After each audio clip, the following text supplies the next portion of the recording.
హైదరాబాద్ పాత బస్తీలో గత కొద్ది రోజులుగా వింత పరిస్థితులు నెలకొన్నాయి. రాత్రికి రాత్రే మేకలు, గొర్రెలు మాయమవుతుండటం స్థానికులను తీవ్ర భయాందోళనకు గురిచేస్తోంది. ముఖ్యంగా పేదలు, చిరు వ్యాపారులు తమ జీవనాధారంగా పెంచుకుంటున్న పశువులే లక్ష్యంగా దొంగలు పంజా విసురుతున్నారు. సాధారణంగా రంజాన్ మాసంలో హలీం తయారీ కోసం మాంసం వినియోగం ఎక్కువగా ఉంటుంది. ఈ క్రమంలోనే దొంగిలించిన పశువులను అక్రమంగా వధించి హలీం సెంటర్లకు లేదా మాంసం మార్కెట్లకు విక్రయిస్తున్నారనే అనుమానాలు వ్యక్తమవుతున్నాయి. రద్దీగా ఉండే ఇరుకైన గల్లీల్లో పశువులను కట్టేసి ఉంచిన యజమానులు ఉదయం లేచి చూసేసరికి అవి కనిపించకపోవడంతో లబోదిబోమంటున్నారు. కొన్ని ప్రాంతాల్లో దొంగతనాలకు సంబంధించిన దృశ్యాలు సీసీటీవీల్లో రికార్డయ్యాయి.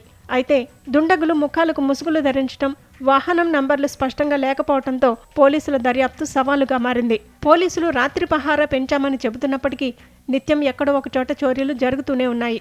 తమ జీవనోపాధిని దెబ్బతీస్తున్న ఈ ముఠాలను పట్టుకోవటానికి ప్రత్యేక బృందాలను ఏర్పాటు చేయాలని బాధితులు కోరుతున్నారు.